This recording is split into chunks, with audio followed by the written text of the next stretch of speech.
One question I get over and over again is, how do I get the rest of my family on board with organizing and decluttering? Today, I'm going to walk you through some of my best tips and tricks to make sure the whole family is on board.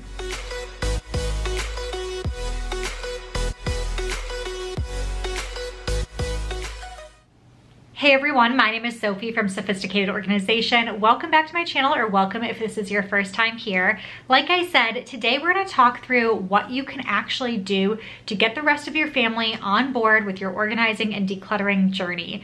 Oftentimes I hear my husband isn't on board with this or doesn't take an interest in organizing like I do, or my kids are leaving a mess everywhere and not working with me to get these systems in place in my home.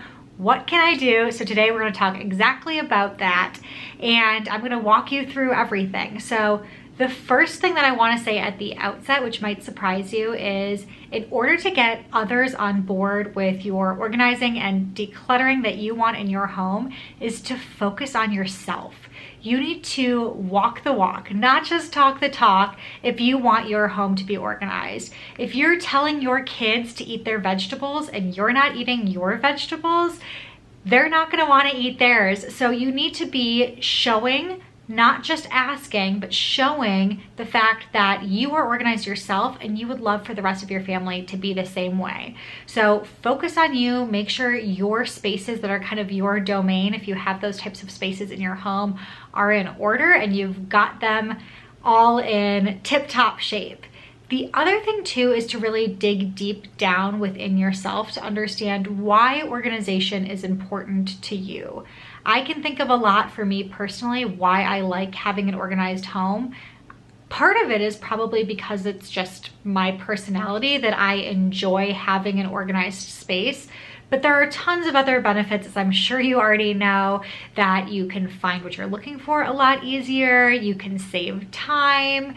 The cleanliness of your home can help you sleep better if you're thinking about an organized bedroom, if you're thinking about an organized office.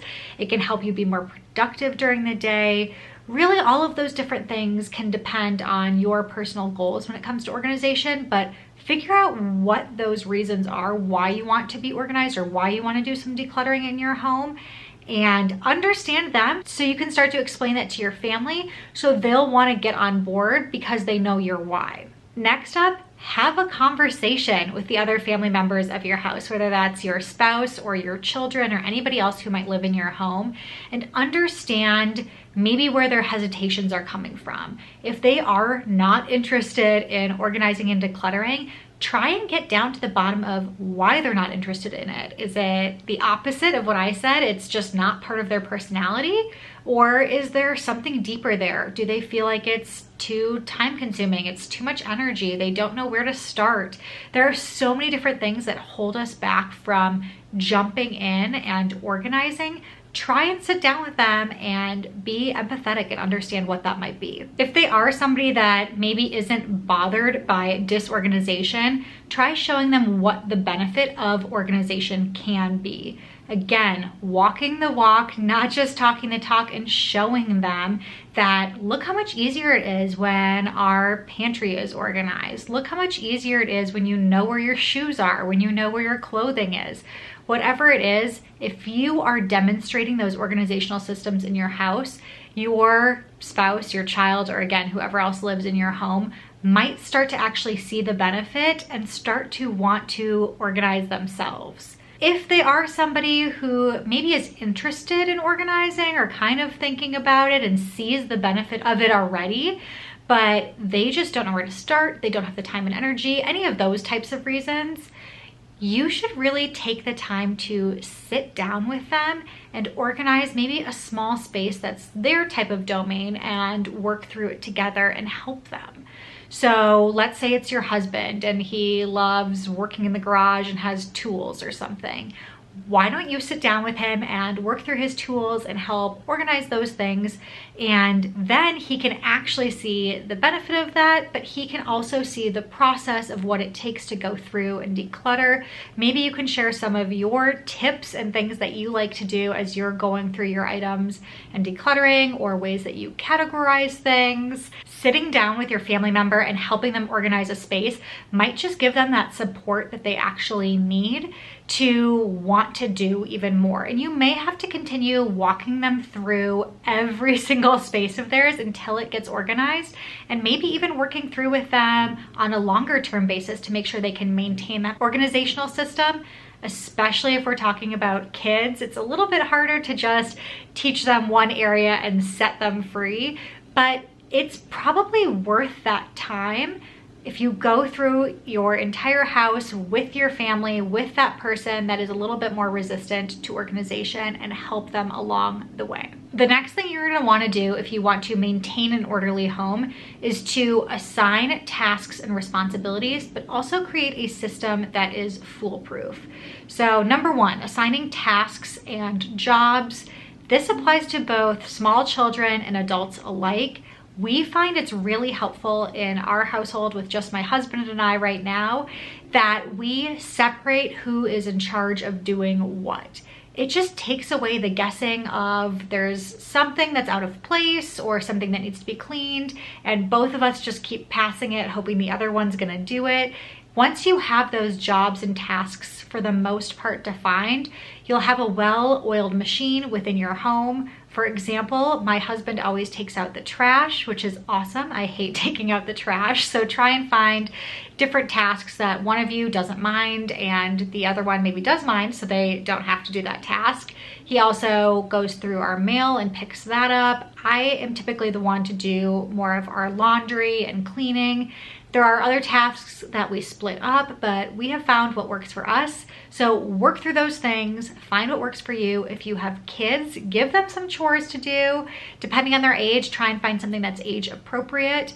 But having those defined roles and responsibilities gives people a sense of purpose and also makes it really easy to know who's doing what.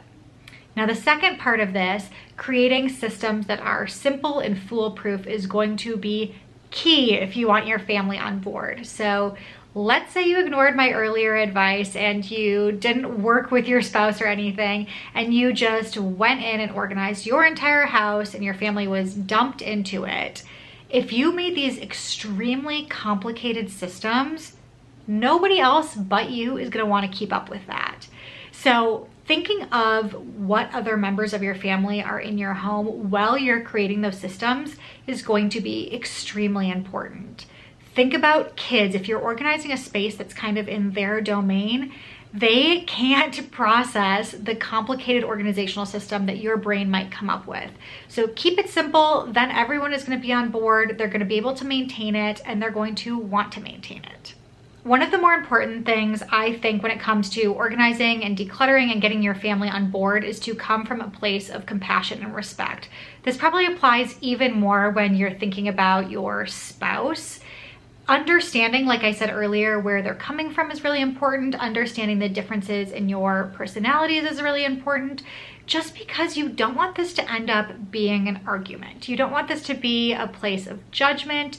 You want this to be teamwork and you and your other family members coming together to figure this out, and you're not there to judge others. You're not there to jump in and start touching their space and organizing things for them if that's not what they want.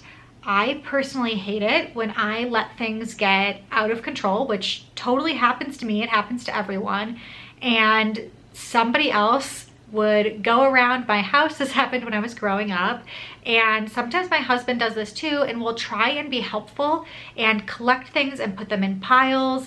And for me personally, it just frustrates me because I maybe have a timeline that I was about to go clean up that space in 30 minutes once I finish sending some emails, or I put something in a certain room because that's where it belongs and I was going to put it away there. And then when somebody goes around and gathers everything, thinking that they're being helpful, putting all of your items in one nice, neat pile, it may have destroyed something that was going on in your brain. So don't just jump in and try and organize for others. Try and assist them and help them do the organization themselves. And again, just try and be as respectful and compassionate as possible. Finally, you need to be appreciative of your family members. So thank them for any of the work that they have already done or some of the things that they're already doing in their day-to-day lives to help keep your home organized. recognize those things, thank them. If you do kind of go through this process and you jump in and you organize more together, or you have a conversation and they start organizing more or decluttering more, make sure you stop and take a moment and really appreciate them for what they're doing, especially if this is something that is more of an interest of yours, less of an interest of theirs. You really got to make sure you are saying thank you to your family members. Even kids will benefit from hearing that thank you and feel motivated and encouraged to continue doing whatever that good thing is that you're telling them that you're thanking them for. So hopefully they'll want to keep organizing and keep decluttering and keep making you and your family happy. So that's it for today. I really hope that this helped you get some ideas about how to get the rest of your family on board with your organization and decluttering journey. If you have further questions or maybe even other suggestions for other people who might be struggling with this, I would love if you leave them in the comments below and we can chat back and forth. It's really fun for me to talk to all of you. If you haven't subscribed to my channel yet, I would really appreciate it if you do that. If you enjoyed the video, you can always give it a thumbs up to show me that you liked it. And until next time, I will see you guys later.